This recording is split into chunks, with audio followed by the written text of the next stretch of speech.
She just wanted to get home. That was all. One foot in front of the other through the snow, through the cold, through another night that looked exactly like every night before it. But sitting on those marble steps, bleeding, abandoned, stripped of everything, was the most dangerous man in the city. And instead of walking past him, she stopped. One small woman, one fallen king, one decision that was about to drag them both into a war neither of them started, like this video. Comment your city below. I want to see how far this story travels. Stay until the end. You won't regret it. Did you see Sakas? The snow had been falling since late afternoon, slow and indifferent, the kind that didn't care what it buried. By the time Zaria Bennett stepped out of the summit's service entrance into the alley behind the building, the ground had gone white and the streetlights wore halos of frozen mist. She pulled her coat tighter across her chest, not because it helped much. The lining had separated from the shell 2 winters ago and cold found its way through anyway. And she started walking. She always took the back way out. The front entrance of the summit was for residents and their guests, for the kind of people who wore coats that actually kept them warm, who climbed into cars that were already running with the heat on. The service entrance was for people like Zaria, the ones who cleaned those apartments, who scrubbed the toilets and changed the sheets, and wiped the fingerprints off floor-to-ceiling windows so the residents could look out over the city without seeing the smudge of their own hands. 8 years she'd been doing this. 8 years of the summit. She knew every resident's habits, every preference, every mess they left for her to erase. She knew which ones said thank you and which ones looked straight through her. Most of them looked straight through her. She was 31 years old and tired in a way that sleep didn't fix. Her building was 11 blocks north, and she'd walked those 11 blocks in every kind of weather this city offered. She knew which block had the broken sidewalk that caught your heel, which corner the wind turned mean on, which stretch of street smelled like grease from the chicken place that stayed open until 2 in the morning. She walked with her head down and her hands in her pockets, and she thought about whether she had anything at home worth eating, and she thought about the hot water in her building that had been unreliable for 2 weeks now. And she thought about nothing at all, the way she'd learned to do, the practiced emptiness of a long commute at the end of a long day. She almost missed him entirely. It was the stillness that made her look. Most people moved in the cold, shifted their weight, hunched their shoulders, exhaled visible breath. But the figure on the front steps of the summit sat with the kind of motionlessness that was either unconscious or deliberately chosen, and something about it stopped her feet before her brain caught up with why. She'd come around this corner onto the main street out of reflex more than intention, cutting close to the building's facade the way she sometimes did when the wind picked up in the open stretch of avenue ahead. And there he was, sitting on the wide marble steps of the entrance she was never supposed to use. 2 cardboard boxes beside him on the stone. Dress shoes dark with melted snow. A suit jacket that was expensive and completely inadequate for the weather. His hands were resting on his knees, and he was looking at something across the street that wasn't there. Zaria stopped, looked harder. She knew his face. Everyone who worked in this building knew his face, even if they pretended not to. Jun Seo-kang owned the penthouse on the 54th floor. Or he had. He'd lived there for 6 years. She knew because she'd cleaned his apartment exactly once, 3 years ago, when his regular housekeeper had called out sick, and her supervisor had sent Zaria up as a replacement with the clear instruction that she was not to touch anything on the desk, not to open any drawers, not to go into the north-facing room at the end of the hall. She'd cleaned what she was allowed to clean, which was most of the apartment, and she'd done it quickly and thoroughly and without curiosity, or at least without visible curiosity. The place had been immaculate to start with.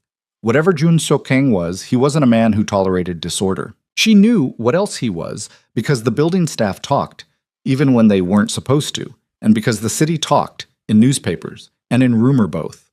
He was the head of the Chang Syndicate, had been for almost a decade, the kind of organization the news described in careful language, alleged, suspected, linked to, because nobody who actually dealt with them ever went on record without regretting it. The kind of operation that moved money and territory, and occasionally people, that had arrangements with half the businesses in 2 districts and pressure relationships with most of the rest. The kind of man who sat in the penthouse of a glass tower and owned the view in every direction, not just literally, except right now he was sitting on the steps in the snow. Zaria's first instinct was to turn around and walk the long way, the way that added 6 minutes and took her past the bus depot, and not look back.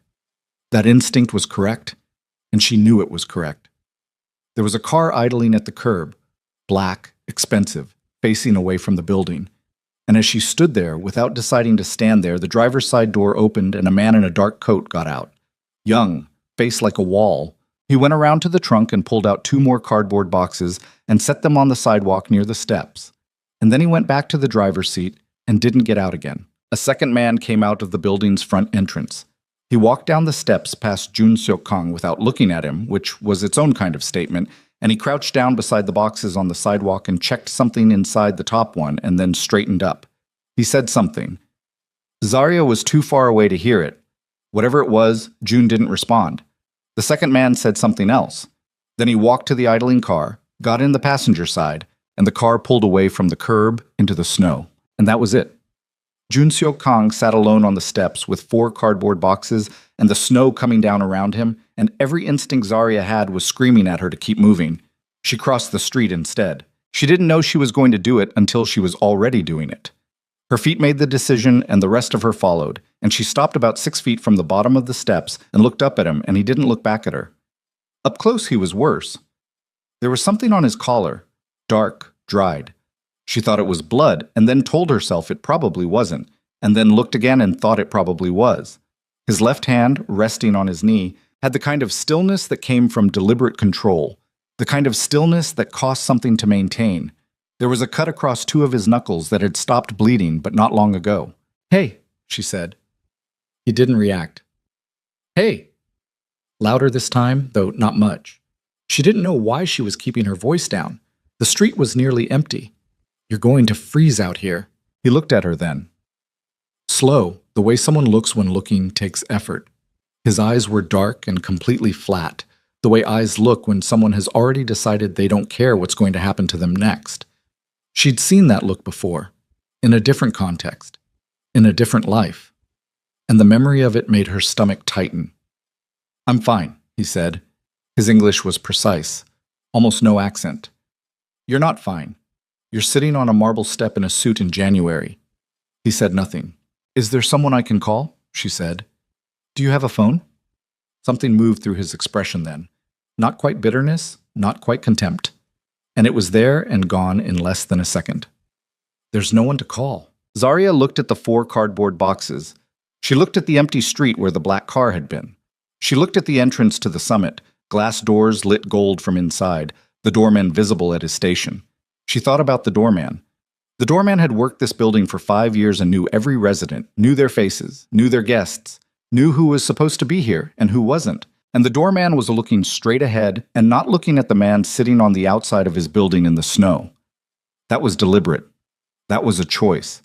That told her something about what had happened that she didn't want to know. "Where are you going to go?" she said. "That's not your problem." "It kind of is," she said, "since I'm standing here asking." He looked at her for a moment with those flat, exhausted eyes, and then he looked away again, back at the middle distance, the thing across the street that wasn't there. Up close, his face was older than it looked in the few photographs she'd ever seen, sharper, with something underneath the control that she recognized as pain. Not physical pain, but the other kind. The kind that sits in a person's chest and changes the shape of how they breathe. "You work here," he said. It wasn't a question. "I clean apartments." A pause. "You know who I am?" "Yes." "Then you should keep walking." "I thought about that," she said. "I'm still here." He didn't say anything for so long that the snow had time to accumulate on the shoulders of his jacket, small white drifts against the dark fabric. Zarya's feet were going numb inside her boots.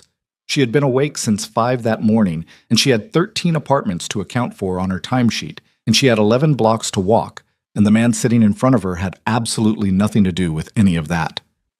"I have a couch," she said. He looked at her. "It's not much. The building's old and the heat comes and goes, but it's off the street." She paused. "You look like you need to be off the street." "You don't know what I look like." "I know what cold looks like. And blood." Something shifted in his face. Not gratitude. She didn't think this man did gratitude the way most people did. More like he was reprocessing something, recalculating, running a new variable through an old equation. He looked at her for a long time. She didn't look away. She didn't know why she didn't look away. She was not a brave person by nature or by choice. She was a practical person. Someone who had learned to read a situation and make the calculation that kept her safest. And the calculation here was not hard. The calculation here was obvious. She was doing it anyway. "One night," she said. He stood up. He did it carefully, the way someone moves when something hurts that they're not going to mention. He was taller than she'd realized, taller than the steps had suggested. And when he picked up one of the cardboard boxes, he did it without looking at her, without acknowledging the offer any further, as if the decision had been made and the words were unnecessary now. Zarya picked up the second box and didn't say anything either. It was lighter than she expected. They walked 11 blocks through the snow, and the only sound between them was their footsteps and their breath, and neither of them said a word. Her apartment was on the 4th floor of a building that had been old when her landlord bought it 15 years ago and hadn't gotten younger. The elevator worked about 60% of the time. Tonight it worked, which Zarya was grateful for because she didn't know how Jun Seo-kang would have managed the stairs carrying boxes. And she didn't think he would have said so even if he couldn't. He stood in the elevator with his back against the wall and looked at the numbers changing above the door and said nothing. She stood with her cardboard box and looked at the floor numbers and said nothing. The elevator was the size of a large closet, and the proximity was uncomfortable in a way that had nothing to do with discomfort and everything to do with the particular strangeness of bringing someone like him into a space like this. Her apartment was 4C.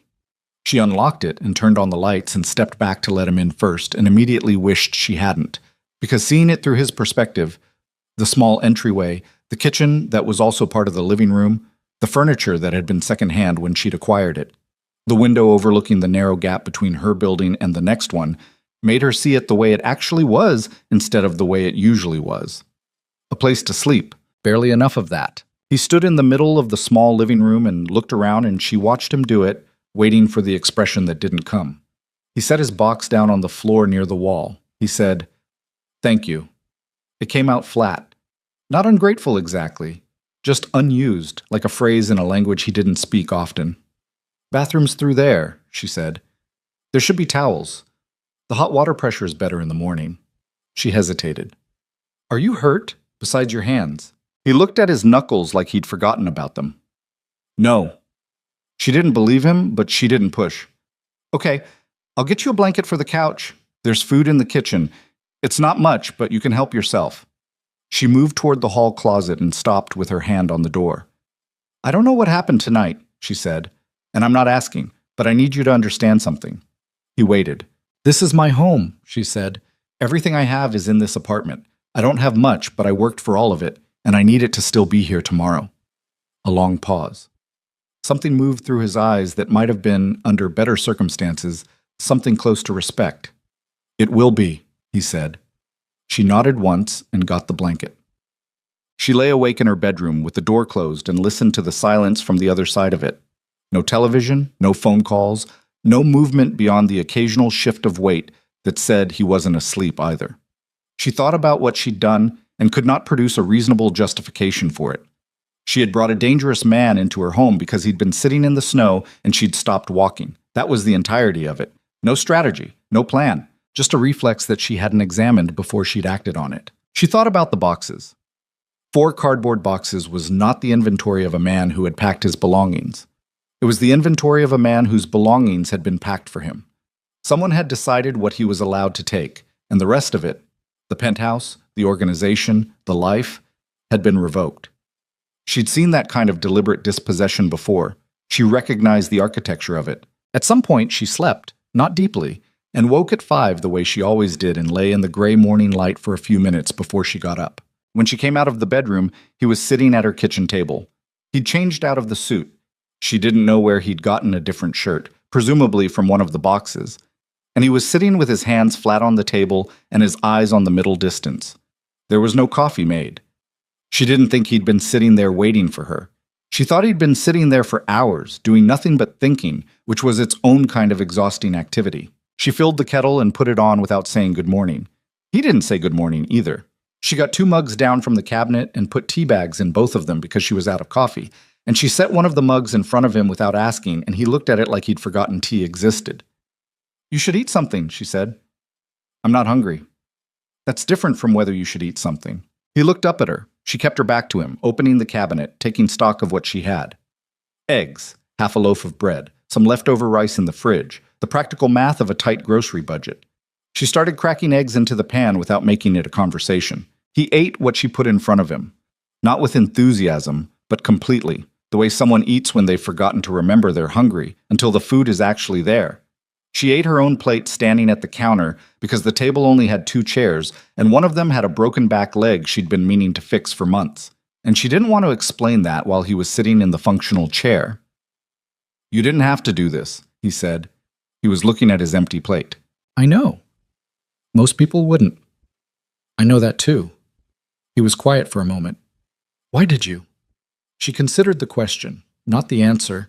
She'd had the answer since the night before, somewhere under everything else, but whether she was going to give it to him. "Because you looked like you needed someone to," she said finally, "and I was the only person standing there." He absorbed that in silence. Then, "You know what kind of man I am. I know what people say. And you did this anyway." "I did." He looked up at her, and there was something in his face that wasn't calculation for once, wasn't the practiced opacity of someone who'd spent years making sure people couldn't read him. Something that might have been, briefly, confusion. Like she'd introduced a variable his models didn't account for. "I don't understand you," he said. "You don't have to," she said. She picked up his plate and rinsed it in the sink. "You just have to be decent." He was not decent in any obvious way. He was profoundly difficult in the ways that difficult people are difficult when they're also carrying something massive and refusing to put it down. He didn't ask for anything, and he didn't offer anything, and he occupied the couch with the careful stillness of someone who was aware at all times that he was taking up space that wasn't his. He slept badly. She could tell from the sounds of it through the thin wall, the way a person shifts and stops and shifts again, the way wakefulness sounds different from sleep if you know what you're listening for. She didn't say anything about it. He was on his phone in the mornings, early, before she was up, but she never heard him speak. She didn't know if there was anyone left for him to call. She didn't ask. On the 3rd day, she came home from her shift and found him standing at her window, looking down at the street below. And the way he was standing, weight forward, completely still, chin slightly down, looked nothing like a man looking out a window for any normal reason. She set her bag down and followed his sightline. There was a black car on the street below. Not idling, parked, engine off, which was actually worse. A parked car could wait all day. "How long?" she said. "Since this morning." She looked at him. "Have they seen you up here?" "No." A pause. "Probably." "Is it just the one?" He didn't answer immediately, which meant he'd already assessed this from multiple angles, and the honest answer was complicated. "There'll be more tonight," he said. Zarya looked at the car. She thought about the route from the elevator to the service entrance, about which exits in the building had alley access, about the geography of the block and which directions offered corners and which didn't. She thought about these things automatically, the way she thought about everything in her life, with the practical calculation of someone who had always had to be careful. "Okay," she said. He looked at her. "Okay, we'll go out the back. Tonight. Before whoever's in that car decides to stop waiting." She started toward the bedroom to change her clothes. "I need about 10 minutes. You don't have to cheat." "I know I don't have to." She stopped in the doorway. "How many boxes do we actually need to take with us?" He stared at her. "1," he said. "Maybe 2. Then pack them." She went into the bedroom and closed the door and sat on the edge of her bed for approximately 30 seconds, which was the amount of time she allowed herself to register what was happening, what she'd just agreed to, what it meant to say we. Then she stood up and started moving. They went out the back. Zarya knew the service exit routes the way she knew her own hands. She'd used them thousands of times, knew which door stuck in the cold, which stairwell light was out, which exit led onto the alley, and which opened onto the parking structure. She moved without hesitation, and he followed without question, and they were 3 blocks away before the black car had any reason to know they were gone. They were 2 blocks past that when Zarya's phone buzzed in her pocket. She checked it and felt the cold of the street take a different quality. It was a news alert. A photo of her face on the screen, not a good photo, clearly pulled from some database, but recognizably her, and a headline that said she was wanted for questioning in connection with a criminal investigation. She stopped walking. June stopped 2 steps ahead of her and looked back and saw her face, and then looked at the phone in her hand. She turned the screen toward him so he could see it. He read it without expression, or almost without expression. There was something that moved through his jaw, a tightening, brief and controlled. He moved faster than I expected, June said. Zarya put the phone in her pocket. The snow was falling again, thicker now, the city going white and blurred around the edges. She thought about her apartment. She thought about her job. She thought about the 8 years she'd spent building something small and reliable in hers. And she thought about how none of that existed anymore tonight, how a single week had turned her from a housekeeper walking home into a woman whose face was on the news. She breathed. Once. Twice. "Where do we go?" she said. June looked at her. He looked at her for a long moment in the snow and the dark with that complicated thing behind his eyes that she still didn't have a name for. Then he said, "I know a place. It's not safe, but it's less unsafe than here." "That's good enough," she said. They walked. The motel was on the industrial edge of the city, 3 miles east of anywhere respectable, sandwiched between a shuttered machine shop and a 24-hour laundromat that smelled like mildew and other people's lives. The sign out front was missing 2 letters, and the parking lot had 4 cars in it, none of which looked like they belonged to anyone who was making choices freely. Zarya paid cash at the front desk. She kept $200 in the apartment for emergencies, a habit she'd started years ago when she'd first understood what emergencies actually cost. And the man behind the scratched plexiglass gave her a key attached to a plastic tag and didn't ask any questions. The room was exactly what the motel suggested it would be. 1 bed, a television that might have worked if anyone had cared to test it, a bathroom where the grout had been replaced at some point with something that wasn't quite right. Zarya set her bag on the floor, and June set the boxes by the door, and they stood in the space between the bed and the wall, and neither of them said anything. "You should sleep," he said. "So should you." "I don't sleep." "You sleep badly," she corrected. "That's different." He looked at her. She could see him deciding whether to ask how she knew that, and then deciding not to. "Take the bed," he said. She was too tired to argue about it. She sat on the edge of the bed and took off her boots and lay down without getting under the covers because it felt too certain, somehow, getting under the covers, too settled into a situation she still hadn't fully processed. She looked at the ceiling. She listened to him in the chair by the window. He'd pulled the curtain aside just enough to see the parking lot, and she thought about the photo on her phone and tried not to think about what happened next. Sleep took her before she decided what to think. When she woke, she didn't know what time it was. The room was dark except for the orange-gray glow of the parking lot lights through the curtain. June was still in the chair. She wasn't sure he'd moved. "You should sleep," she said, her voice rough. "I had a sister," he said. Zarya stayed still. "Had," he said. "Have, I don't know." He was looking at the curtain, not through it, at it.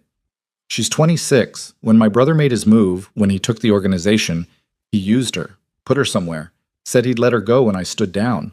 Zarya sat up slowly. "I stood down," June said. "He didn't let her go." The room was quiet except for the distant sound of a truck on the highway, 3 blocks east, and the hum of something mechanical in the walls. Zarya looked at his profile in the dim light, the angle of his jaw, the way he was holding his hands loose between his knees, and she thought that this was what it looked like when someone who had spent their whole life maintaining control finally ran out of the energy to maintain it. Not dramatic, not a collapse. Just a man sitting in a chair in a bad motel room in the dark, too exhausted to pretend he was fine. "What's her name?" Zarya asked. A pause, like the name was something he'd been keeping careful, keeping clean, not saying out loud in places where the wrong people might hear it. "Ji Yeon," he said. "Ji Yeon," Zarya repeated. He looked at her then, something in his face she didn't have a word for. "We'll find her," Zarya said. She didn't know where that came from. She didn't know what it promised or how it could be kept. But she said it, and she meant it, and the certainty of meaning, it surprised even her. "Whatever we have to do, we'll find her." June looked at her for a long time without speaking. The orange light caught the exhaustion in his face, the damage under the control, the person underneath the thing everyone else called him when they were afraid of him, which was most people, most of the time. "You keep doing this," he said quietly, almost to himself. "What?"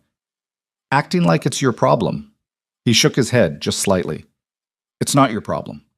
"It is now," she said. "Go to sleep." He didn't answer, but after a while the chair shifted and she heard him pull a blanket from the end of the bed. She felt the weight redistribute, and she didn't say anything else. and the room went quiet.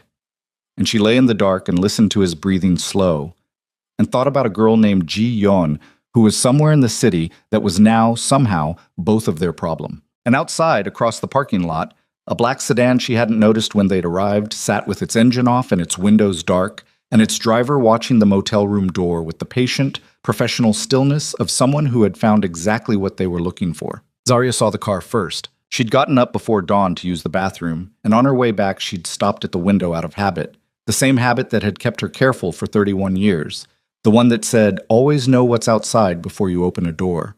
She'd pulled the curtain back 2 inches. Just 2.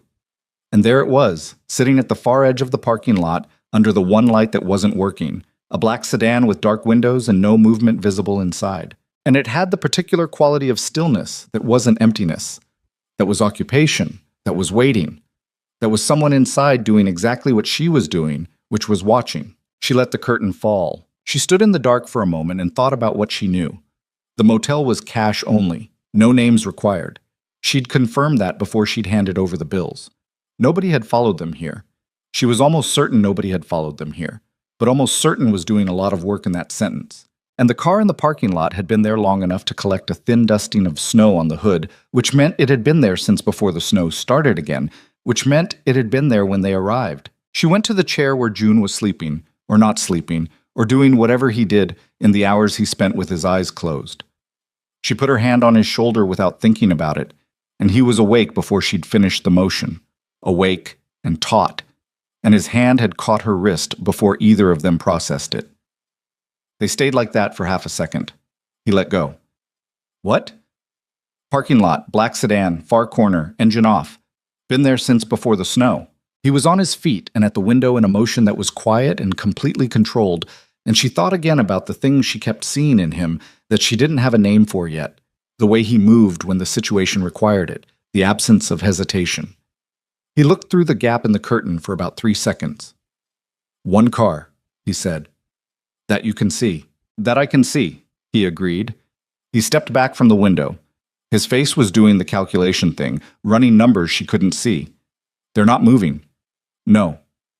If they knew which room, they'd have moved by now. So they know the motel but not the room, she said. Or they're waiting for someone. Neither of those options was good. Zarya pulled on her boots and laced them while she was still thinking, and he watched her do it without commenting. The room felt smaller than it had when they'd arrived, the walls a little closer, the one window a lot more significant. Back exit? He said. I clocked it when we came in. End of the hall, left past the ice machine, opens onto the alley behind the laundromat. She stood up. There's a chain on the push bar. Might make noise. How much noise? Enough. He picked up the box by the door, just the one, the heavier one, and looked at her. She took her bag. They didn't discuss it further. They moved. The hallway was empty and fluorescent and smelled like industrial carpet cleaner, and something underneath it that the carpet cleaner hadn't beaten. Zarya went first because she knew the layout, and he let her without making it a conversation. The ice machine was off. Not broken, just off, which meant the chain on the back door was the only sound risk. She reached it and pushed the bar slowly, feeling the chain go taut, and stopped. June stepped beside her. He examined the chain, the angle of it, the length of slack. Then he looked at her and held up 3 fingers, and she understood. Together, fast, commit to it. She nodded. He counted down on his fingers and they hit it together, and the chain snapped against the metal bar with a sound that was loud and then done, and the door was open and they were in the alley before the echo finished. Cold hit her like a wall. She didn't stop for it. They moved fast and low along the back of the laundromat and then left into the cross street and then right again, putting the motel behind them in blocks, not looking back because looking back slowed you down, and if anyone was behind them, the sound of their own feet was already the answer. They walked for 7 minutes before either of them spoke. How did they find the motel? She said. Not a question. My phone, he said. I should have pulled the battery 2 days ago. He said it the way someone admits a mistake when they're already past being angry about it, when anger is a luxury they've already spent. Flat, factual, moving on. Is it still on you? He'd already taken it out of his jacket. He dropped it into a sewer grate they were passing without breaking stride. She watched it go and thought about what that meant, what he'd just cut himself off from, what contacts and information had been on that phone, And she didn't say anything because there was nothing to say. I have mine, she said. It's clean? It's a burner. I switch every 4 months. She saw him look at her. I send money home, to my mother. I can't have my regular number traced. He absorbed that in silence. She could see him recalibrating, adding data to whatever model of her he'd been building since the night they'd walked 11 blocks through the snow. Where are we going? She said. I don't know yet. That's not good enough. I know.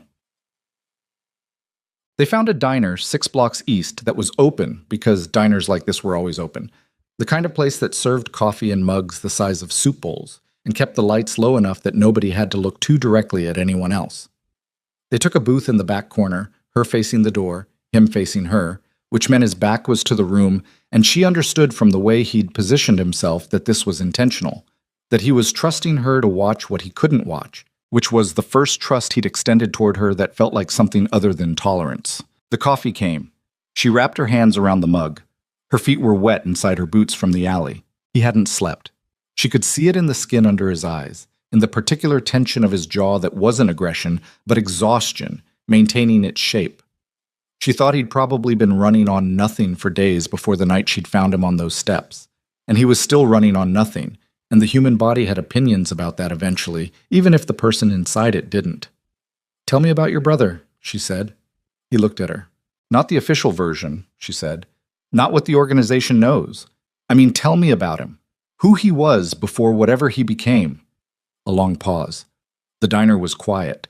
Someone near the front was eating eggs loudly, and a radio somewhere in the kitchen was playing something she didn't recognize. He's 12 years younger than me, June said. When our father died, Hyuntae was 19. I'd been running operations for 3 years already. Our father wanted me to bring him in slowly, give him time. He turned his mug without lifting it. I brought him in too fast. I thought I was giving him opportunity. I was giving him information. How long has he been planning this? 18 months, maybe longer. He said it like it still cost something to say out loud. He's patient. I didn't think he was patient. That was my mistake. What does he want with the organization? He already has it. He doesn't want to run it. He wants to sell it. June's voice stayed flat, but something underneath it shifted. He's been in contact with the Vantelli group for over a year. They want the territory, the infrastructure, the supply lines. Hyuntae wants the payout. He never cared about what our father built. He just wanted to liquidate it. Zarya thought about that. And Ji-yeon, something happened in his face, brief and real, and then gone. She tried to talk him out of it 3 months ago. I didn't know she knew. I'd kept her away from everything deliberately. She found out some other way, approached Hyuntae privately. He told her she'd made herself a liability. And then he used her to get to you. And then he used her to get to me, he said. Zarya drank her coffee. It was too hot and too strong and exactly what she needed. Outside the diner window, the street was beginning to lighten at the edges. The particular gray of early morning that wasn't daylight yet but was done being night. She's still alive, she said. I believe so. He'd have used her death as leverage if she wasn't, demonstrated it. His jaw tightened. He'd do that. He would. Then we find her before he decides she's not useful anymore. She put her mug down. And to do that, we need to take something from him that he can't absorb losing. He looked at her steadily. You've been thinking about this. I've been thinking about this since the parking lot. You've been thinking about it since before the parking lot. She didn't deny it. He leaned back slightly, which on him was the equivalent of a different person leaning all the way back and crossing their arms. You're not who you seem, he said. I'm exactly who I seem, she said. I'm a woman who cleans apartments and sends money home and keeps her head down. That doesn't mean I don't think. People who keep their heads down don't... He stopped. Don't what? Don't pick up men like me off the street. I didn't pick you up. I offered you a couch. She looked at him evenly. And men like you are still men. I don't know why everyone forgets that. He was quiet. The egg eater near the front paid his bill and left. The radio in the kitchen changed to something with more bass and less melody. There's a ledger, June said. He said it quietly, like the word itself had weight. My father kept physical records of every transaction, every alliance, every agreement the organization ever made. When I took over, I continued the practice. Digital records can be corrupted, altered, destroyed. Paper is harder to disappear. Where? The penthouse. There's a safe behind the north wall panel in the study. Hyuntae doesn't know it exists. My father told only me, and I never told anyone else. You're sure he doesn't know? I'm sure. What's in it? Everything. Every deal Hyuntae made with the Vantelli group. Every communication. Names, dates, amounts. His own handwriting on some of it, because he was arrogant enough to believe it would never be found. He paused. It's enough to take him apart.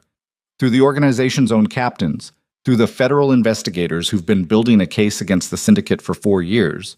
With that ledger, they have everything they need on Hyuntae specifically. And the organization survives, Zarya said slowly. The organization survives. The captains have no loyalty to Hyuntae. They have loyalty to what our father built. If I can show them what he's actually done, that he sold them to Vantelli, they'll come back.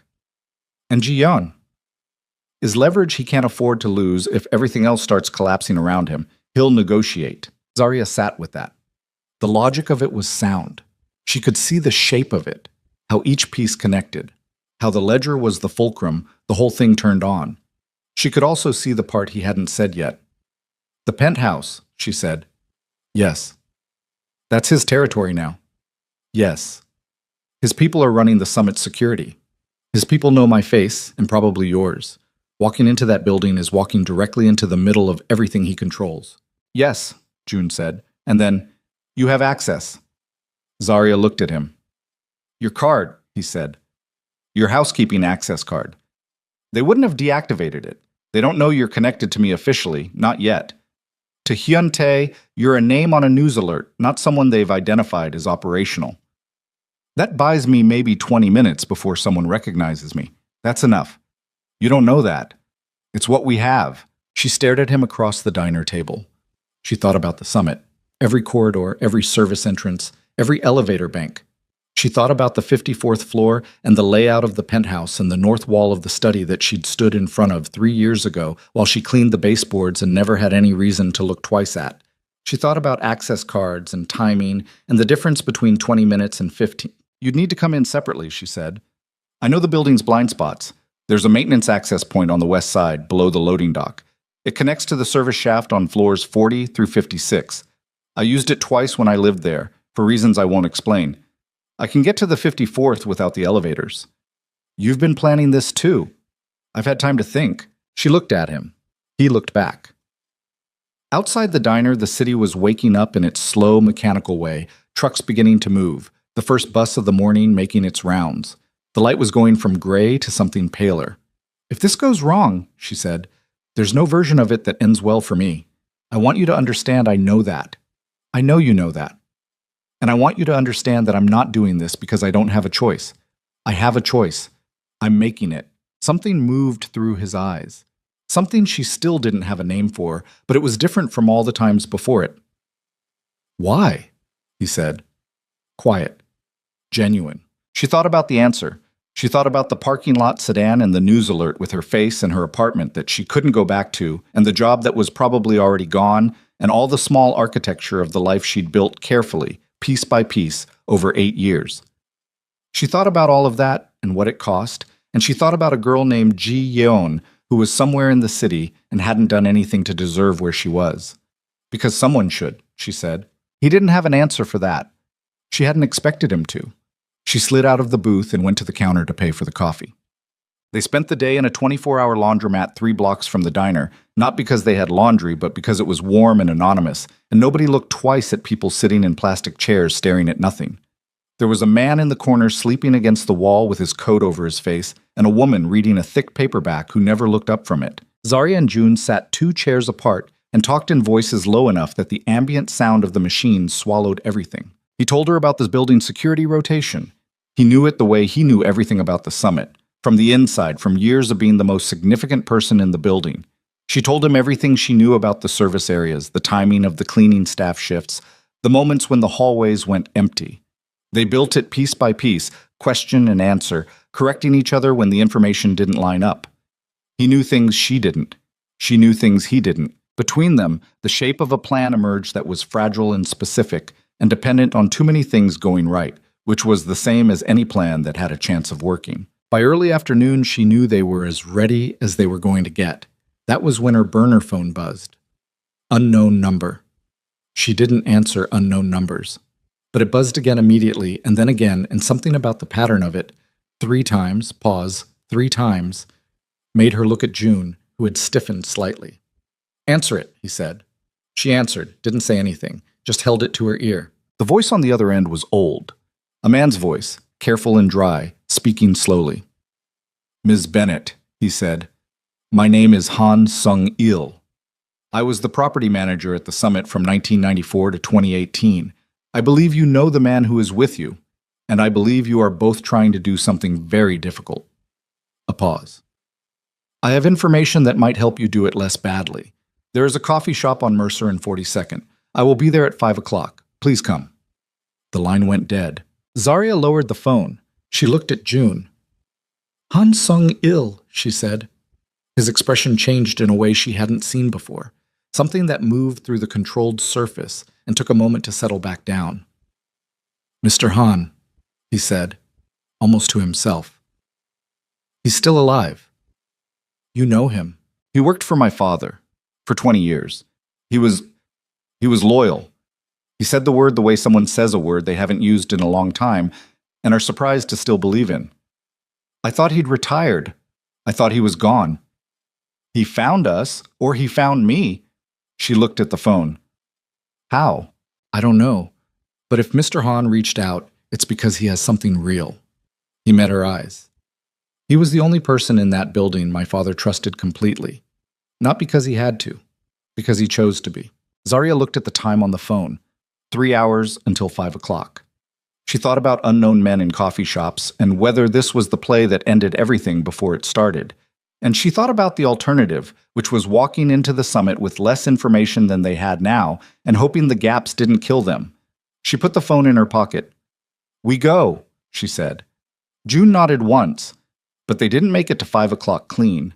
At 4:15, when they were 2 blocks from Mercer and 42nd, moving through the crowded afternoon street with their heads down and their pace controlled, Zarya heard it before she understood it.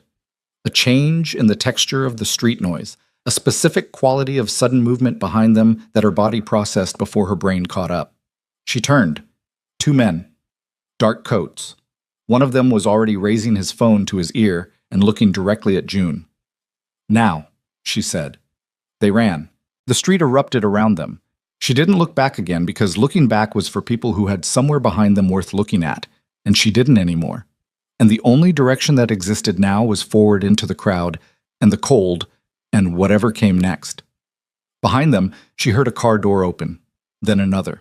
Then the particular sharp percussion of something that wasn't a car backfiring, and someone ahead of them on the sidewalk screamed, and Zarya grabbed June's arm and they went left into an alley, and she thought, this is it. This is the thing you don't come back from the same.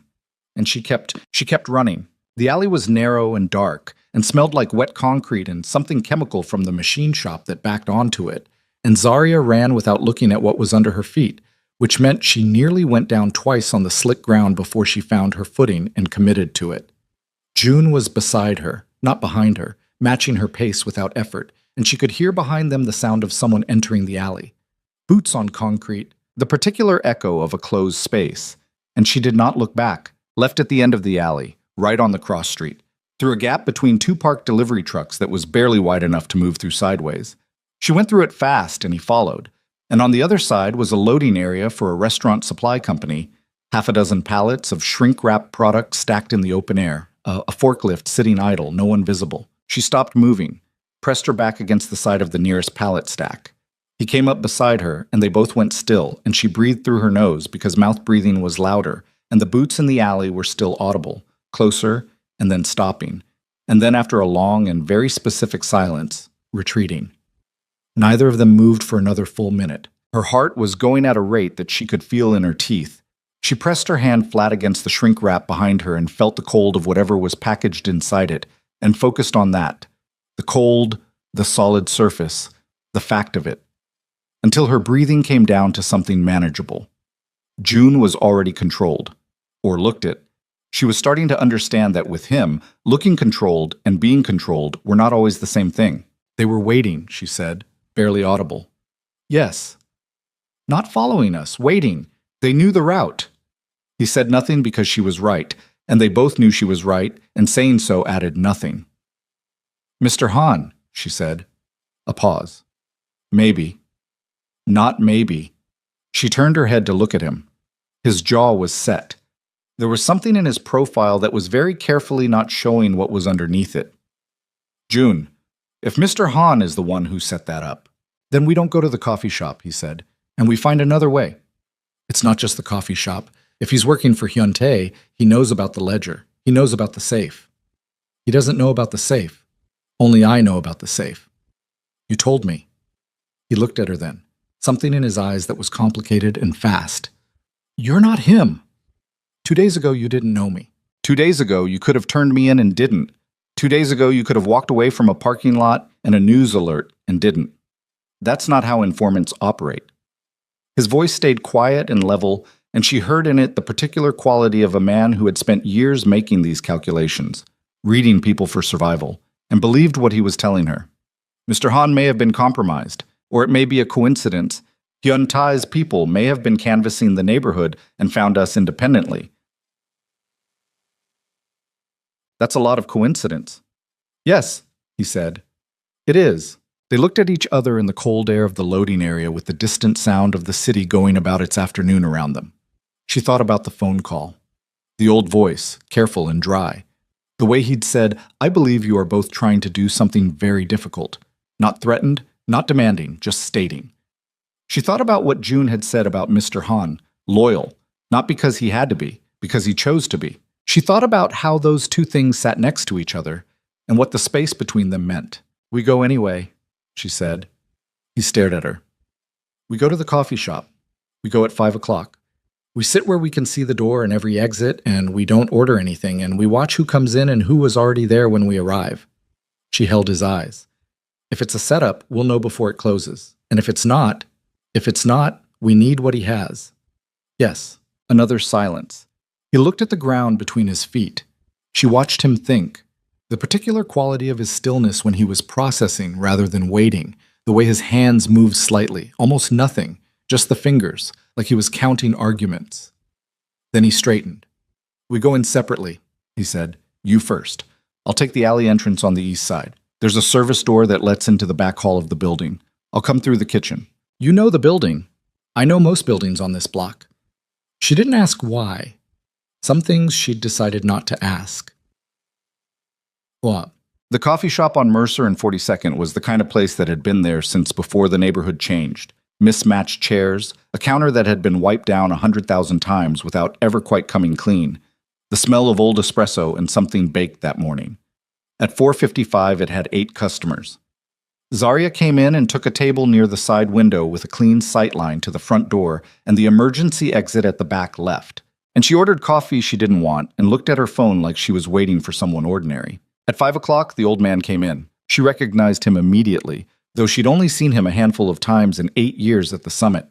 Han Sung-il was small and moved carefully, the way people move when joints have started to cost them, in a dark overcoat that had been expensive decades ago and was still good quality in the way that things built to last were good quality. He had a face that gave nothing away easily, deep lines around the mouth and eyes, white hair cut short. He came in, looked around the room without appearing to look around the room, which told her he was trained in something, or had been, once, and found her. He sat down across from her. He did not look like a man running a trap. She had been in enough situations to know what that looked like. The slight excess of calm, the eyes that went to exits involuntarily, the performance of ordinary. He looked like a man who was tired and had something to say and wanted to say it and go home. Ms. Bennett, he said. Mr. Han. She kept her hands on the table. Where are Hyun-tae's people right now? He blinked. I don't... The 2 men. The alley on Dennison Street. Were those yours? His face changed. Not guilt. Something more complicated than guilt. Something that looked like alarm, but not the alarm of someone caught. The alarm of someone who'd just been told something they didn't know. What men? He said, quiet and sharp. What alley? She watched him. She watched him very carefully. Someone was waiting for us, she said, on the route to this meeting. I didn't tell anyone, he said. I found your number through a contact who owed me. A mutual acquaintance of June's. 3 people know that I reached out to you. Me, my contact, and now you. He leaned forward slightly. Who was the third person to know about this meeting? Zarya went cold. She looked at him. She felt the cold move through her chest, not the weather cold, but the other kind, the kind that comes when a pattern completes itself and you don't like what it makes. She looked at the kitchen door. It had been 4 minutes since she'd sat down. June had not come through. She stood up. "Excuse me," she said, and she moved toward the back of the shop, past the counter, past a startled barista, through the door marked staff that pushed into a short hallway smelling of dish soap and cardboard. The service door at the end of the hall was closed. She pushed through it into the alley. June was standing against the opposite wall with his arms at his sides and his face doing nothing, and two men she didn't know flanking him with the specific posture of men who were holding a situation rather than escalating it, which meant they'd been told to hold rather than escalate, which meant someone wanted June brought somewhere rather than dealt with here. The man between the two flanking him was not someone she'd seen before. Late 30s, well-dressed in the specific way of people who spent money on clothes to signal that they spent money on clothes. He had a face that was almost handsome, and would have been if it weren't for something off in the eyes, something that was present but wrong. The way a note played slightly flat is wrong. You feel it before you name it. She knew who he was before June said it. She could see the resemblance, what it would have looked like before it went wrong. "Hyun-tae," June said. He said it without surprise and without fear, and with something underneath it that she thought might be grief, which was worse than either. Hyun-tae Kang looked at her. He looked at her the way people look at things they've already categorized and assigned a value to. "The housekeeper," he said. "You're smaller than I expected." "People usually say that," she said. Something moved in his face that might have been amusement if it had warmed at all. It didn't warm. "I want to be clear about what's happening," he said. "This is not a confrontation. This is a conversation." He looked at June. "I'm going to tell you what you're going to do, and then you're going to do it, because the alternative involves Ji-yeon having a very bad night." June's breathing did not change. Everything else about him went very, very still. "Where is she?" "Safe. Currently. That condition is negotiable." He put his hands in his coat pockets. The two flanking men didn't move. "I want the ledger." A beat. "The ledger," June said. Completely flat. "I know it exists. I know where it is, and I know you've been planning to use it." He tilted his head slightly. "Mr. Han told me about the safe 3 weeks ago." The world reorganized itself. Zarya watched June's face as the information landed, watched the thing that moved through him in less than a second, the recalculation happening at a speed she could see but not follow. She thought about what he'd said in the laundromat. "He told only me. I never told anyone else." She thought about Mr. Han's voice on the phone. "I believe you are both trying to do something very difficult." She thought about the alarm on Han Sung-il's face 4 minutes ago that wasn't the alarm of someone caught. It was the alarm of someone who'd been used. "He didn't know he was telling you," she said. Hyun-tae glanced at her. Something shifted in his expression. The slight recalibration of someone who's realized they underestimated an input. "Mr. Han is loyal to a fault," he said. "He reached out to me 3 weeks ago. He was concerned. He'd heard things through channels. He wanted to warn me that June was planning something. He was trying to protect both of us, the fool. He gave me the location of the safe without understanding what I'd do with it." He paused. "He doesn't know I've already retrieved what was inside." The alley went silent except for the distant street noise, which kept going without any awareness that everything had just collapsed. June's voice came out very carefully. "You took it 4 days ago, before your little housekeeping friend here had any chance to go back for it." He pulled something from his inside breast pocket. Not the ledger itself, too large. A photograph of a page. He held it up briefly and then put it away. "I burned the original this morning, in case you're wondering. I kept copies of the pages that are useful to me for other purposes. The rest is ash." Zarya thought, the safe is empty. The plan is gone. Every piece of the structure they'd built in that laundromat with their low voices and their careful timing was sitting on a foundation that didn't exist anymore. "Then what do you want?" June said. "If you have it, if it's gone, what are you here for?" "I want you to stop," Hyun-tae said. "Simple as that. I want you to take your housekeeper and go somewhere far away and not come back. I'll give you money. Enough. I'll release Ji-yeon when I've established that you're gone and staying gone. The organization is mine. The territory is mine." The deal with the Vantelli group closes in 11 days, and after that it doesn't matter where you are because there will be nothing left to come back to anyway. He paused. This doesn't have to end badly for everyone. You held our sister as a prisoner for 6 weeks, June said. She's fine. You burned the record of everything our father built. Everything. 40 years. I built my own future. His voice went flat now, losing the surface of reasonableness. You want to talk about what our father built? Our father built a prison. He built an obligation. He handed it to you because you were first and handed me the obligation to serve it, and I won't. I won't spend my life running something I never chose for people who never knew my name. The flatness had an edge now. You had everything, the title, the respect, the authority. You had it handed to you. And I had to perform loyalty to a structure I didn't believe in for 15 years, waiting for the moment I could get out. By destroying it, June said. By liquidating it. There's a difference. Tell that to every person whose livelihood depends on the network you're selling to people who will gut it for territory and throw them away. That's not my problem. It was supposed to be. The two men with Hyuntae shifted slightly. Zarya tracked the movement without moving her eyes from Hyuntae's face. She was thinking about the geometry of the alley. She was thinking about the service door behind her and what was through it. She was thinking about Mr. Han, who was sitting in the coffee shop right now, probably watching the staff door she'd gone through and understanding, slowly, what he'd done. Take the offer, Hyuntae said. It's the only one. June looked at him. The brothers faced each other in the alley in the cold, and Zarya watched them and thought about what it cost to look at someone you'd known your whole life and see what they'd become, and know they were looking back at you and seeing the same thing from the other side. No, June said. Hyuntae's expression went through several things quickly.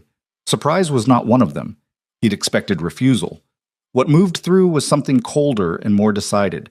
He looked at one of the flanking men and gave a very small nod. The man reached for Zarya. She was already moving, not toward the service door. She'd measured that and knew she'd lose. Toward him, inside his reach, before he'd finished closing the distance, and she put her elbow into the side of his face with everything she had and felt the impact travel up through her shoulder, and he went sideways into the alley wall, and she caught his wrist on the way down and turned it until he stopped trying to use it. The second man grabbed June. June let him get close enough to commit, and then redirected him into the dumpster at the far end of the alley with a move that was efficient and completely without heat. Not rage. Mechanics. The man hit the dumpster and went down and stayed down. The whole thing took about 4 seconds. Hyuntae had not moved. He was looking at Zarya the way people look at things that have surprised them and are being recategorized in real time. The amusement that had flattened out of his face earlier came back, but it was different now, darker. Interesting, he said. Ji Yeon, June said. Where? You have nothing to trade. You have no leverage. You have no... Where? Hyuntae straightened his coat. I'll give you 48 hours to reconsider. After that, the offer changes. He looked at Zarya one more time. You should have kept walking, Ms. Bennett, the night you found him. You should have kept walking. He left the alley from the street end, unhurried, and was gone. Zarya stood in the alley with her heart hammering and her elbow aching from the impact, and the man she'd put down groaning somewhere below her, and she thought, the ledger is ash. The plan is ash. Ji-yeon is still missing, and they have 48 hours before whatever comes after the offer. She looked at June. He was looking at the empty end of the alley where his brother had been. She said, We need Mr. Han. He turned. Not for the ledger. That's gone.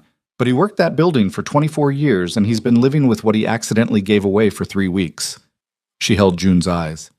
He reached out to us because he's trying to fix it. And a man who knows the summit the way he does, who knew your father the way he did, has... Mr. Han was still in the coffee shop.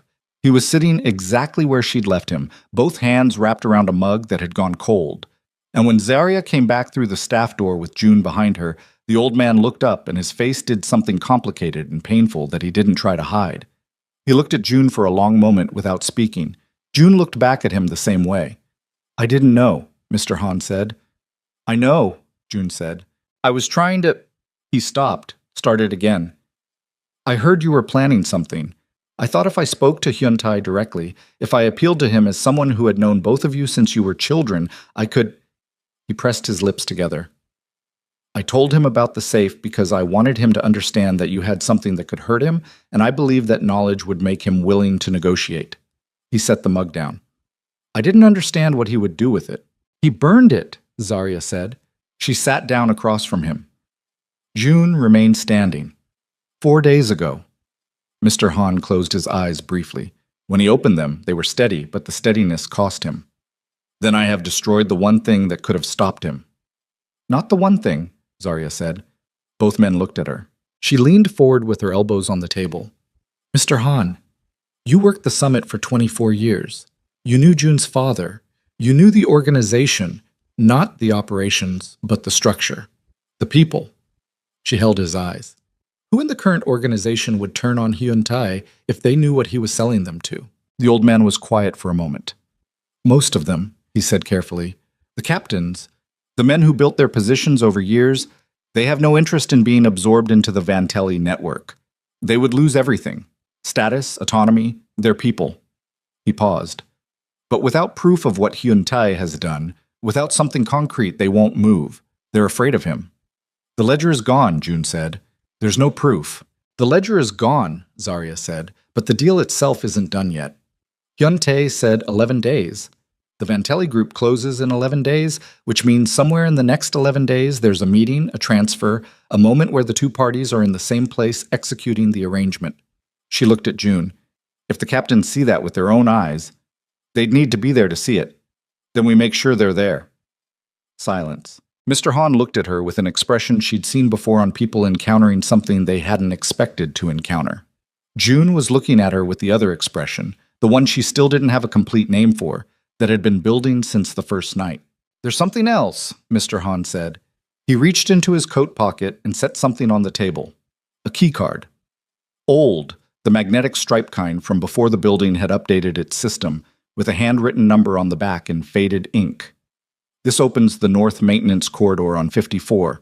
The system was upgraded 4 years ago, but the physical locks on that corridor were never changed. The contractor filed the wrong permit, and it fell through the cracks. I know because I filed the complaint myself and watched it get lost in the building management bureaucracy. He looked at Jun.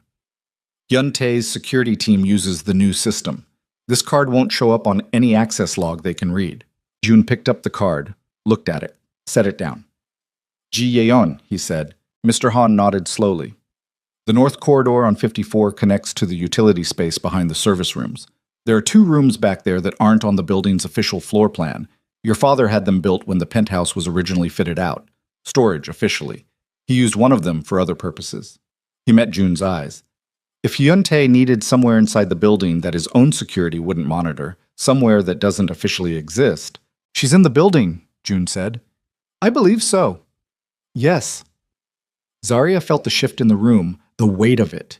She looked at Jun and saw something moving through him that was bigger than strategy and bigger than plan and had to be handled or it would handle him. The knowledge that his sister had been inside the summit this whole time.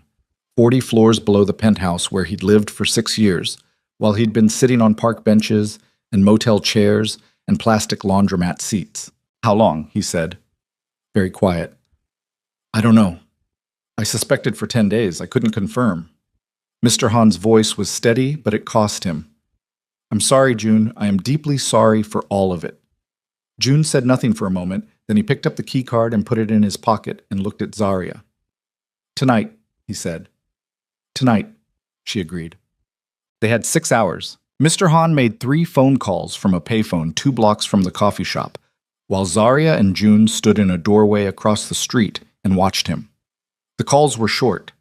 She couldn't hear the words, but she watched his posture, straight, deliberate, the posture of a man cashing in something he'd been saving a long time. When he came back, he told them that 2 of the organization's senior captains would be at the summit by 11. Not inside. On the street, with people, positioned to see what needed to be seen. You trust them, Zarya said. I trust that they don't want to be absorbed into the Vantelli network, Mr. Han said. That's sufficient. They spent the next 4 hours in Mr. Han's apartment, which was small and precise and smelled like green tea and old paper. He had floor plans of the summit spread on his kitchen table. Not official ones, the real ones, the ones that showed the rooms that didn't officially exist. Jun marked routes. Zarya memorized them the way she'd memorized 8 years of apartment layouts, corridor by corridor, door by door. At 9:15, she went into Mr. Han's bathroom and changed into the spare uniform he'd produced from a garment bag in his closet. A Summit housekeeping uniform, older style, but correct. She looked at herself in the mirror for a moment. She looked like what she was and had been for 8 years. She'd spent 8 years trying not to disappear inside that uniform, and now she needed to disappear completely. She came out. June looked at her and said nothing.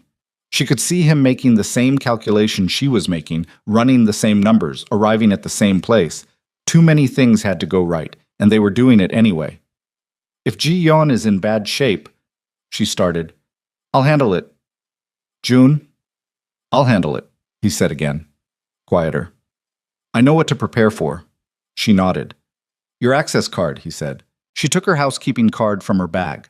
Still valid, she'd checked it that morning against the building's external system using a trick Mr. Han had shown her, a way to test activation status without triggering a log entry. Still active. Hyuntai's people had deactivated the residential elevator access for her ID, but they hadn't touched the service corridor clearance, which meant they'd processed her as a security risk to residents and hadn't thought further than that.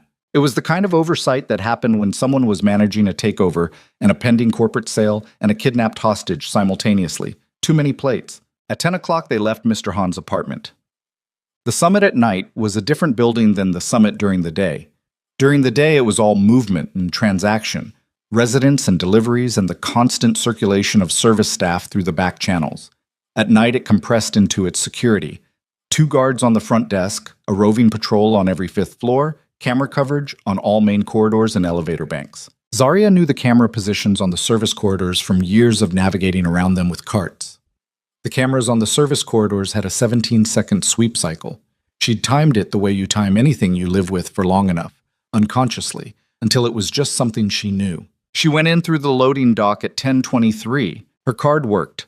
The lock clicked and she was through, and the concrete stairwell closed around her, smelling exactly like it always had. Industrial cleaner and circulated air and the particular neutral smell of a building that housed people without absorbing them. She went up the stairs at a service worker's pace, not hurried, the pace of someone doing a job. 3 flights to the service elevator bank. Card again. The elevator came. She rode it to the 48th floor, got out, took the access stairs the remaining 6 floors, came out into the 54th floor service corridor. 17 seconds. She moved along the corridor with the sweep, timed it, turned the corner into the maintenance access hall that didn't appear on the updated floor plans. The lock here was the old kind, physical, and Mr. Han's keycard fit it and turned it, and the door opened without complaint. She was through. The utility space behind the door was unlit, and she used the small flashlight from her bag, keeping it low. The space ran the width of the penthouse's north wall, narrow and warm from the building's mechanical systems, with 2 doors set into the inner wall. The first was open, empty, genuine storage, boxes and covered equipment. The second was closed, and there was a new padlock on it that hadn't been there when Mr. Han's floor plans were drawn. She stopped at the second door, listened. Nothing for 3 seconds. Then a sound that was small and involuntary and human. She said quietly, Ji-yeon, my name is Zarya. Your brother sent me. Silence. Then a voice, rough from disuse. How do I know? It was a young voice underneath the roughness, trying to be controlled and not entirely succeeding. You don't, Zarya said. Not yet. But the padlock is a problem, and I have about 9 minutes, so I need you to trust me for now, and verify later. A pause. Okay. The padlock required 2 minutes she hadn't fully budgeted. She used the tension tool from the small kit in her bag, a habit from years of dealing with locked service closets and misplaced master keys, and worked it until the mechanism gave. The door opened inward. Ji-yeon Kang was sitting on the floor with her back against the wall and her knees pulled to her chest. She was wearing clothes that had been clean a week ago and weren't now, and there was a bruise along her jaw that had gone yellow at the edges, meaning it was at least 5 days old. She was thin, and her eyes were doing the thing eyes do after extended stress, too wide and too focused, running too much information through too fast. She looked at Zarya and then past her at the empty doorway, and then back at Zarya. He's in the building, Zarya said. Different route. We're going to go now. Ji-yeon got to her feet. She did it without help and without complaint, and Zarya thought that whatever else this young woman was, she was not fragile. Where are we going?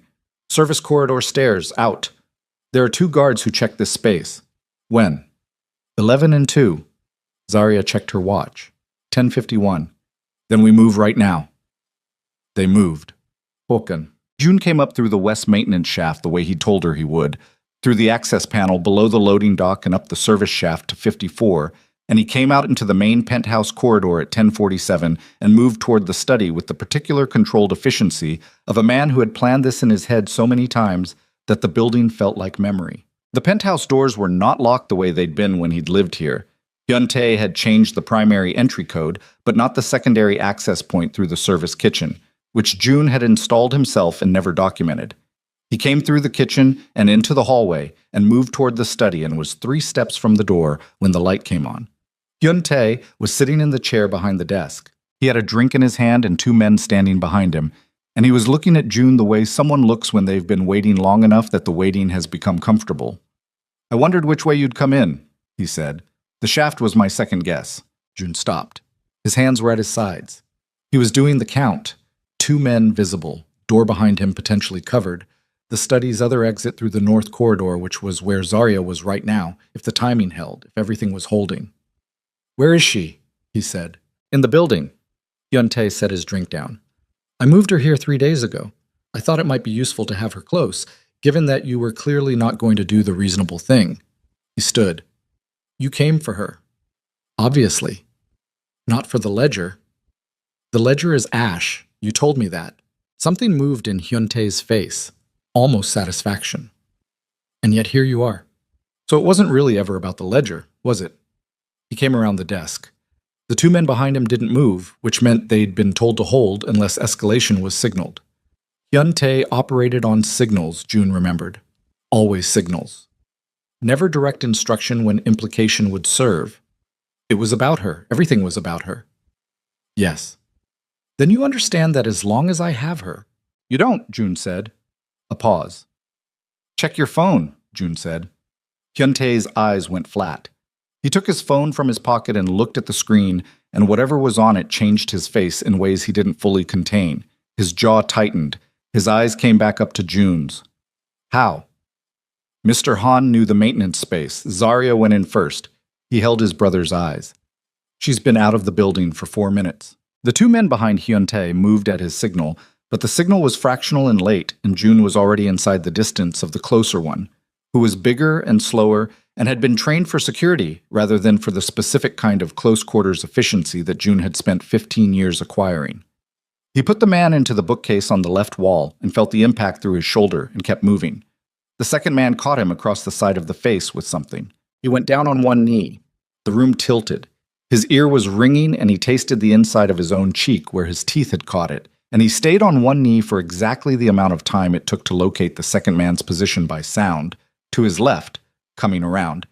And then he came back up and redirected the follow-up move, and the second man lost his balance, and June drove him into the desk hard enough that the drink Hyun-tae had left on it went over the edge. He straightened, breathing hard.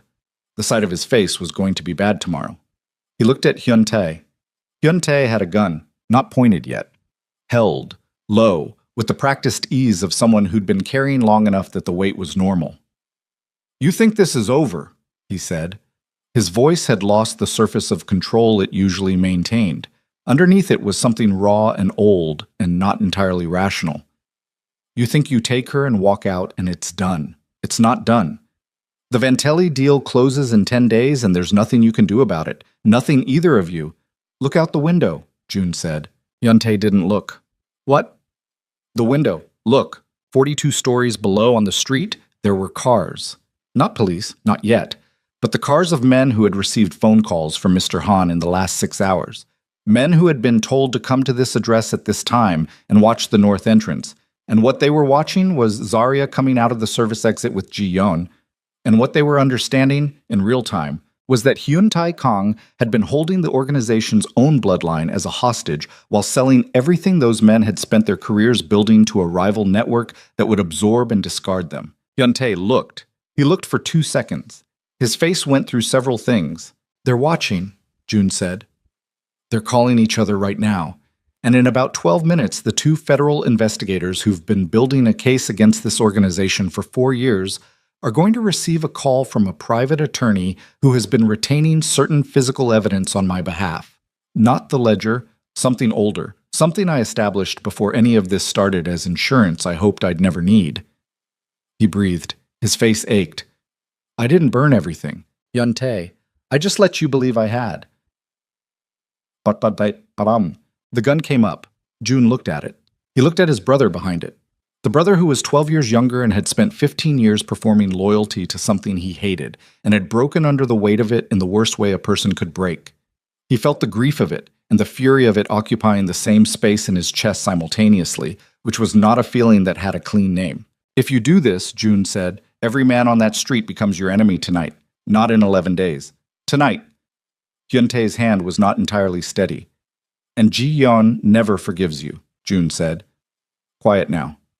Just the two of them, and the room, and the city lights, beyond the shattered glass of everything they'd both become. Whatever else happens, she never forgives. The gun didn't go off. That was the thing Zarya thought about later, in the weeks after, when she was trying to understand what had actually happened in that room. Not the things that did happen. Those were clear enough, documented enough, reported in enough newspapers that she could recite the sequence without effort. What she kept returning to was the thing that didn't happen. The gun that stayed in Hyun-tae's hand and didn't fire. The moment that could have gone the other way and didn't, and what that said about a man she'd never fully understand, and whether it mattered that she didn't. What happened was this. Hyun-tae held the gun for 11 seconds. She wasn't there to count them, but June told her later, and she believed him because he was the kind of man who counted things even when he was bleeding, and his ear was ringing, and the side of his face was swelling in a way that was going to make the next week uncomfortable. 11 seconds. And then Hyun-tae set the gun on the desk. Not put it down. Set it. Deliberately. With a kind of finality that was its own statement. He sat in the chair and he looked at the window, and he didn't say anything else. June left him there. Zarya was half a block from the summit service entrance when she heard the siren start. She had Ji-yeon's arm over her shoulders, and Ji-yeon was walking under her own power, had insisted on it from the moment they'd cleared the building. But her gait was uneven from days of limited movement, and the cold hit her hard the moment they were outside. Zarya kept moving. 1 block, then 2, then the agreed point. The mouth of the parking structure on Halloran Street where Mr. Han was waiting in a car he'd borrowed from a neighbor, engine running, heat on. Ji-yeon got in the back seat. Mr. Han looked at her, and something moved across his face that was too large to name. He turned forward without speaking and put the car in drive. June? Zarya said. He'll come out the west access, Mr. Han said. Give him 4 minutes. She counted them. She stood at the mouth of the parking structure in the cold, and she counted 4 minutes, and at 3 minutes 40, she saw him come around the corner from the building's service side, moving fast and not entirely evenly, one hand pressed to the side of his face. He saw her. He didn't slow down until he reached her, and when he did, he stopped, and they stood 2 feet apart, and she looked at the damage on his face, and he looked at her with that expression she'd spent 2 weeks trying to name. Ji-yeon, he said, in the car. She's okay. She's intact. He breathed. Just once. Just a single breath that he let out slowly, and in it she saw something enormous release.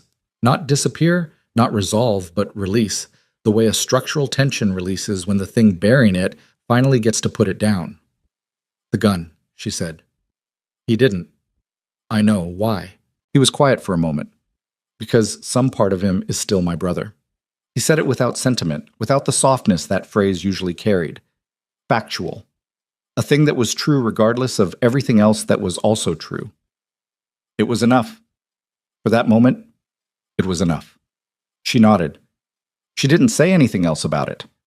They got in the car. So, the next 72 hours were not clean or simple or anything like the resolution she might have imagined if she'd been the kind of person who imagined resolutions in advance. The federal case that June's private attorney had been building, the physical evidence he'd described in the study, the communications and records he'd established as insurance before any of this had started, moved faster than she expected once the attorneys made their calls. The 2 senior captains who'd been on the street outside the summit became witnesses within 48 hours, their cooperation negotiated through channels she wasn't privy to and didn't ask about. The Vantelli deal collapsed when its counterparty understood that the asset being sold was no longer coherent, that the organization's own senior structure had turned, that the federal case was active, that the liability had become catastrophic overnight. Hyun-tae was taken into custody at the summit the morning after. He walked out the front entrance between 2 federal agents and didn't look up at the cameras and didn't say anything that was reported. She read about it in 3 different news sources, and each of them had a different emphasis, and none of them were entirely accurate, and all of them were partly right. That was how it usually went with things like this. She didn't watch the footage. Ji-yeon spent 2 nights in a hospital for observation and was released. The bruise on her jaw faded. The other things she'd been carrying, the weeks of isolation, the particular psychological weight of being used as a weapon against someone you loved, those didn't fade on the same schedule. Zarya understood this without being told. She didn't pretend otherwise. She met Ji-yeon properly on the 3rd day, in a borrowed apartment in a part of the city that wasn't connected to any of it. Mr. Han had arranged the space. He had a talent for arranging spaces, for knowing which corners of the city were quiet enough, which landlords asked fewer questions, which buildings had exits he'd memorized over decades. Ji-yeon was smaller than she'd seemed in the utility room. Or maybe that was the light, which in the borrowed apartment was ordinary and sufficient rather than the beam of a flashlight in the dark. She was 26 and looked it when she was cleaned up and rested, though there was something in her eyes that would probably always look older now. She sat across from Zarya at a kitchen table and drank tea and studied her with the direct, unguarded attention of someone who'd decided that social performance was not worth the energy it cost. "He told me about you," Ji-yeon said, "when he came to get me, while we were waiting for the car." She paused. "He said you offered him a couch." "I did." "He said that was the thing he kept not understanding, that you offered him a couch and didn't ask for anything." Zarya looked at her tea. "I asked him to be decent." Ji-yeon was quiet for a moment. "Was he?" "Yes," Zarya said. "In his way." "His way is complicated." "I know." Ji-yeon looked at her with those 2 old eyes and a 26-year-old face. "Are you in love with my brother?" Zarya looked up. "I'm asking directly because I don't have the patience for the indirect version," Ji-yeon said. Not unkindly, just accurately. Zarya thought about the question. She thought about what it meant to answer it honestly, which required first knowing honestly what the honest answer was. She thought about 11 blocks in the snow and a couch and the sound of a man who didn't sleeping badly through a thin wall, and a diner booth at 5 in the morning, and the way he'd said Ji-yeon like the name was something he was keeping clean, and an alley, and a parking lot, and a utility room with a padlocked door, and 4 seconds in a penthouse study that had taken 2 weeks to arrive at. "I don't know yet," she said. "I know I trust him, and that's more than I expected." Ji-yeon nodded, slowly, like the answer was one she'd known before she asked. "That's more than most people ever get from him," she said. June came to find her on the 4th day. She was at the laundromat. Not the one they'd hidden in. A different one. Closer to what had been her neighborhood, because she'd had to wash the clothes she'd been living in for 2 weeks, and there was nowhere else to do it. And life required laundry, regardless of what else it required. She was sitting in a plastic chair watching the machines turn when he came through the door. He looked better than he had. The side of his face had gone through yellow and was beginning to resolve back toward his natural color. He'd slept, she thought. Actually slept. Not the shallow, vigilant half-rest of a man waiting for the next thing. He was wearing different clothes than she'd seen him in before. Good clothes, but not the deliberately expensive kind. The kind of good that was just quality without announcement. He sat in the plastic chair beside her. He looked at the machines. "The organization," she said. "The captains have consolidated. There's a meeting tomorrow." He paused. "They want me to take it back." She looked at him. "Are you going to?" "I'm going to go to the meeting." He said it carefully, the way he said things when he was being precise about what he was and wasn't committing to. What comes after depends on what's said in it. That's not an answer. It's the honest one. She looked back at the machines. Hers was in the final spin, the drum going fast and then slowing. What happens to it if you don't? The organization. It fractures. Some of the captains go independent, some find other alignments. The infrastructure gets picked apart over the next 2 or 3 years. He was quiet for a moment. People lose their livelihoods.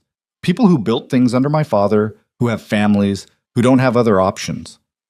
And if you do take it back, then I spend the next several years trying to move it towards something that isn't what it was. He said it without the performance of nobility. Flat. A calculation with a moral weight he wasn't pretending wasn't there. It's not clean. There's no version that's clean, but there's a version that does less damage and takes care of the people who are owed that. And the federal case. My attorney is negotiating. The cooperation from the captains covers most of the exposure. The evidence I retained was specific to Hyun-tae's actions. It was built to be specific to his actions. He paused. There are conditions. There will be oversight. It's not immunity. But it's manageable. It's manageable. The washer finished its cycle and clicked off. She didn't get up immediately. The laundromat was warm and the machines were making their ambient sound, and outside the window the city was doing what it always did, which was continuing regardless. Your apartment, he said. I know. She'd already thought about this. The apartment was technically still hers. She hadn't been evicted, the lease hadn't been touched, the news alert with her face had been walked back through official channels when the federal case clarified her status as a witness and not a suspect.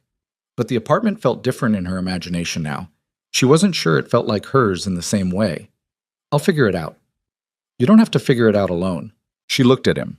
He was looking at the machines, not at her, which she understood was intentional. That he was saying something and giving her the room to hear it without the pressure of being looked at while she heard it. That's not an offer of a couch, she said. No. The corner of his mouth moved, barely, but she saw it. It's not. She sat with that. The dryer across the room started its cycle for someone else's clothes, rumbling low. She thought about what it meant to trust someone. Not the word, which was easy, but the practice of it. The actual ongoing daily work of placing something valuable in someone's hands and not taking it back.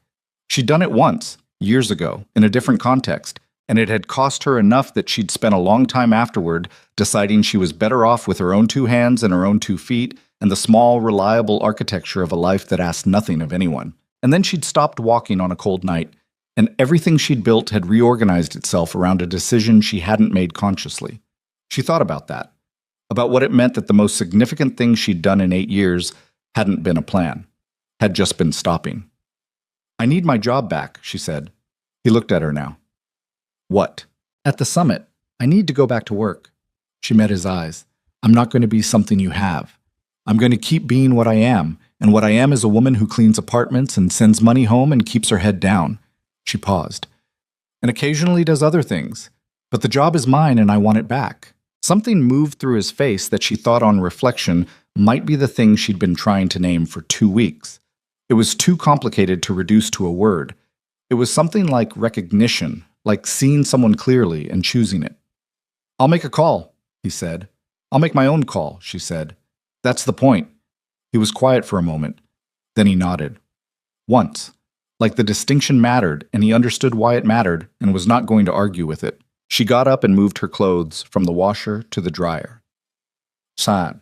She went back to work on a Thursday. Her supervisor, a woman named Carolyn, who had been running the housekeeping department at the summit for 11 years and had never asked Zarya anything more personal than whether she preferred the early shift, gave her the schedule without comment and the MasterCard reader without ceremony, and that was that. 6 apartments on the 42nd floor. Zarya went through them with the particular focused efficiency she'd spent 8 years developing, and the work felt the same as it always had, concrete, immediate, without ambiguity. A dirty surface and a clean one. A thing that needed doing and the doing of it. She had always found something close to peace in that, and she found it again, and it surprised her less than she expected. At the end of the shift, she took the service elevator down and walked out through the service entrance into the alley and turned north toward home, and it wasn't until she was 2 blocks away that she registered what she'd done without thinking about it. She'd come out the service entrance, not the front. The right door for the right person, same as always. And she'd done it without the old resignation, the old practiced invisibility, the old deliberate looking down. She'd come out of the back of the building and turned north and walked like a person who knew where she was going, which she did. 11 blocks. Ji-yeon called her on the second week.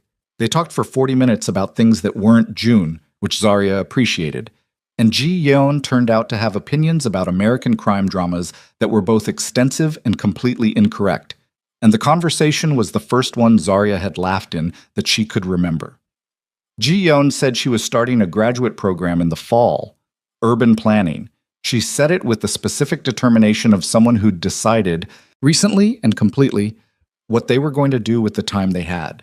Zarya recognized that quality. She didn't comment on it. She just said it sounded right, and she meant it. Mr. Han called once, 3 weeks in.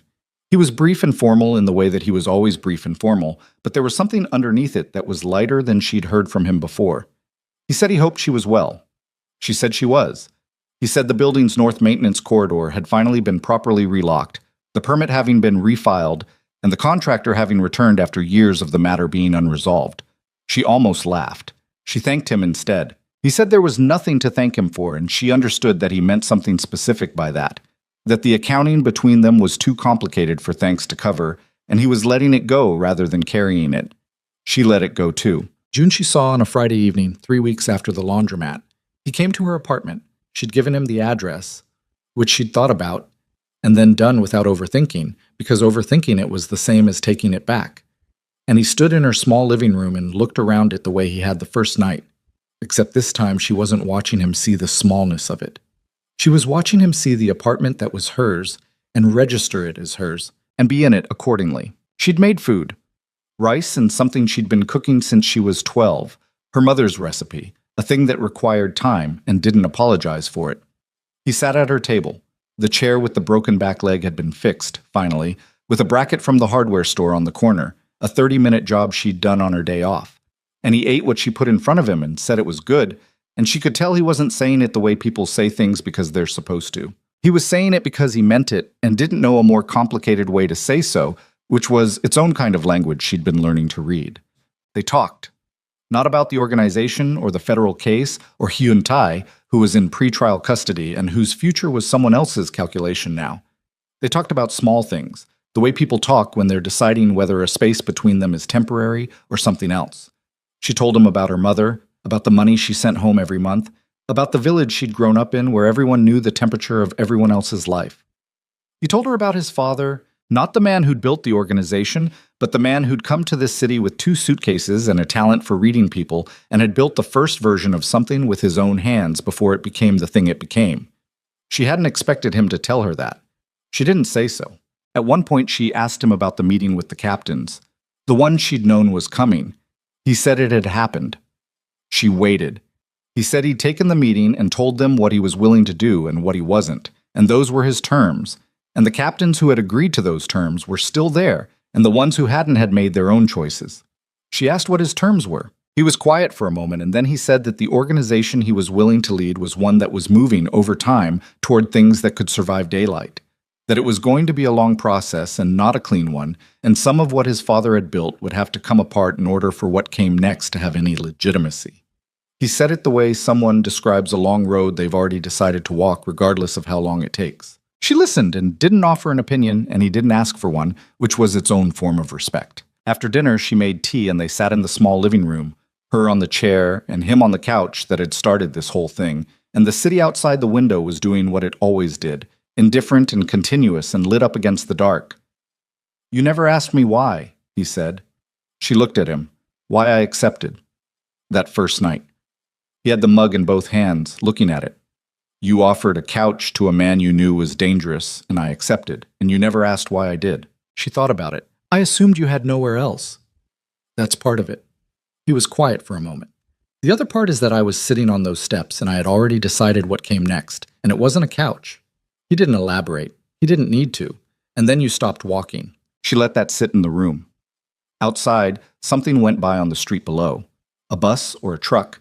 And then the sound faded, and it was just the city's background hum, that constant low register that was always there if you knew how to hear it. "I almost didn't," she said.